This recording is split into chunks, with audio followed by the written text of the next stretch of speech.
जोहार, नमस्कार। प्रभात खबर में आप सबका स्वागत है। मैं हूं मिथिलेश झा और मेरे साथ हैं वरिष्ठ पत्रकार आनंद मोहन जी। हम लोग चर्चा करेंगे झारखंड बजट सत्र की शुरुआत की। आज बजट सेशन के दौरान झारखंड विधानसभा में क्या क्या चीज़ें हुई और सरकार ने जो अनुपूरक बजट लाया है उसके बारे में चर्चा करेंगे। तो आनंद जी, सबसे पहले हमारे दर्शकों को ये बताइए कि आज विधानसभा के बजट सत्र के पहले दिन विधानसभा में क्या क्या हुआ। आज विधानसभा का बजट सत्र था। बजट सत्र का पहला दिन था और ये चंपई सोरेन सरकार का कहें कि पहला सत्र और पहला बजट है इनका। और ये इस सरकार का जो हेमंत सोरेन के कार्यकाल से लेकर के चंपई सोरेन के कार्यकाल तक का ये आखिरी बजट है।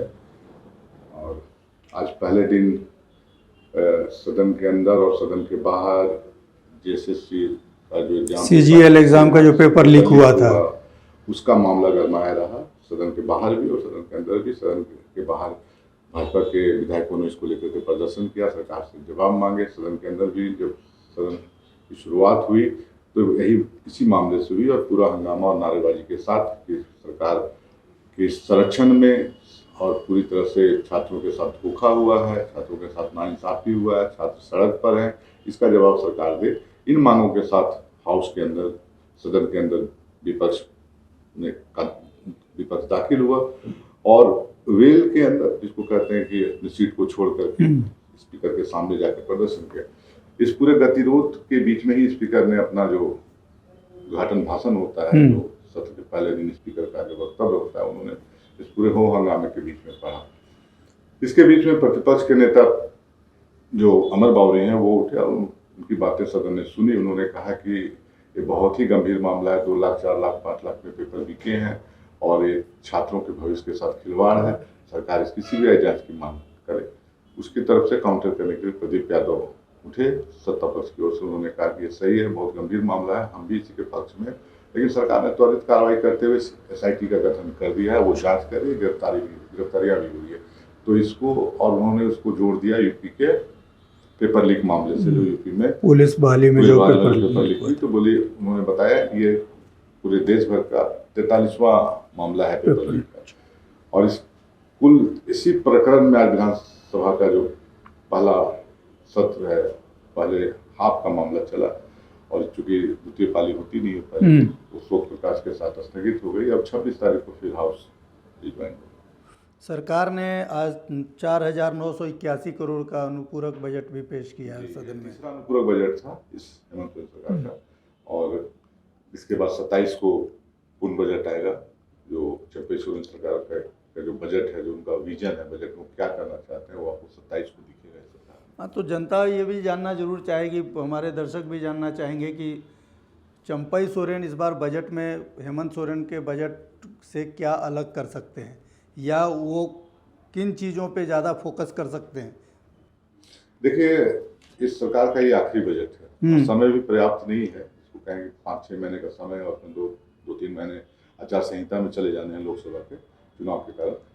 तो सरकार जो मुझे दिखता है कोई नई योजना तो लेकर के नहीं आएगी कि कोई कहे कि कोई एक नई योजना की शुरुआत हो, ऐसी योजना नहीं लेकर के आ सकती। मतलब आधारभूत संरचना के नाम पर और इन चीजों के नाम पर, हाँ, ये चुनावी बजट होगा जिसमें कि हर वर्ग को साधने की कोशिश होगी। और मुझे जो दिख रहा है और जितना हम लोग अभी खबरों में देख रहे हैं, उसमें से लग रहा है कि युवाओं को ये सरकार थोड़ा तवज्जो दे रही है और चाह रही है कि जो असंतोष है रोजगार को लेकर के, ये तो पूरे देश भर में है, जो रोजगार झारखंड को में भी जो रोजगार के सवाल हैं, जो नौकरियां अटकती रही है, जो न्यायालय के चौखट तक पहुंचती है, फिर नौकरी, फिर पेपर लीक का मामला है, तो एक किस्म का जो माहौल है, उस माहौल से ये सरकार बाहर निकलने की कोशिश करेगी। और ये बजट में जैसे छात्रवृत्ति का मामला हो गया, उच्च शिक्षा में जो नया एक स्कीम लाने जा रही छात्रवृत्ति वाला, वो हुआ, फिर गरीबों सर्वजन पेंशन वाला जो मामला हुआ, फिर जो विधवा पेंशन और वृद्धा पेंशन के जो मामले हुए, उसका दायरा और उसमें बजट की बड़ी राशियों को पंप करना देना, वो इस सरकार का एजेंडा में होगा, जो तुरंत इनको जिसका लाभ मिल सके। बहुत दूरगामी कोई योजना लेकर के सरकार नहीं आएगी जिसको कि जिसके लिए 2-4-5 साल का वक्त लगे। ऐसी कोई योजना सरकार, मुझे नहीं लगता है कि इस बजट सत्र में। हाँ, तो अभी हाल फिलहाल में जब से चंपई सोरेन ने कार्यभार संभाला है, तब से एक चीज़ तो देखने में मिल रहा है कि वो बड़ी तेज़ी से अबुआ आवास योजना के का स्वीकृति पत्र बड़ी जोर शोर से बांट रहे हैं। जो मैं वही कह रहा था कि जो योजना अभी चल रही है और जो योजना सरकार को धरातल पर लग रहा है कि एक लोकप्रिय योजना के तौर पर जिनको वो गिनाती है, उन योजनाओं को और त्वरित गति देने की दिशा में बजट में कुछ प्रावधान हो सकते हैं। और मुझे लगता है कि एक चीज कि चुनावी बजट में क्या होता है, चुनावी बजट मैक्सिमम जो चुनावी बजट का आप अंदाजा करेंगे, जो आखिरी वक्त में जो सरकारों का बजट होता है, वो बजट कुल मिलाकर के एक जिसको कहें कि मतलब पैसों का जो ग्रासरूट पर पैसों को कैसे लोगों तक पहुंचाएं, वो एक मामला है। और कोई बड़ी योजना की नई योजना की शुरुआत मुझे इस बजट में नहीं दिख रही है। ठीक है, तो आज के कार्य आपने समझा कि बजट सेशन में सदन में क्या क्या हुआ। पहले दिन वैसे भी आमतौर पे कोई बहुत ज़्यादा कामकाज नहीं होता है, सदन की शुरुआत होती है, स्पीकर अपना वक्तव्य देते हैं, उसके बाद शोक प्रकाश होता है, अनुपूरक बजट पेश होता है और उसके बाद सदन की कार्यवाही स्थगित कर दी जाती है। तो आज भी इतना ही कुछ हुआ है। अब है कि सरकार जो आने वाले दिनों में यानी 26 तारीख से जब बजट सेशन की शुरुआत होगी तो उस दिन क्या क्या चीज़ें होंगी। तो 26 तारीख को सबसे पहले अनुपूरक बजट पे चर्चा होगी, प्रश्नकाल वगैरह होने के बाद उस पर मतदान भी होगा और उसके बाद विधेयक का उपस्थापन एवं पारण, यानी कि विधेयक पेश किए जाएंगे उसको पारित किया जाएगा। फिर 27 को बजट पेश होगा झारखंड विधानसभा में, झारखंड सरकार का जैसा मूल बजट पेश होगा। जैसा कि आनंद मोहन जी ने बताया कि इस बार कोई लोकप्रिय बजट पेश नहीं होने जा रहा है, माफ़ कीजिए, और लोकप्रिय बजट पेश होगा लेकिन कोई बहुत दूरगामी परिणाम जिन योजनाओं के होंगे वैसी कोई योजना आने की संभावना इस विधानसभा में नहीं है। नई योजना बहुत बड़ी आने की संभावना नहीं है, लेकिन अबुआ आवास योजना, मुख्यमंत्री ग्राम गाड़ी योजना और पेंशन योजनाओं पे इस सरकार ने अभी से फोकस करना शुरू कर दिया है।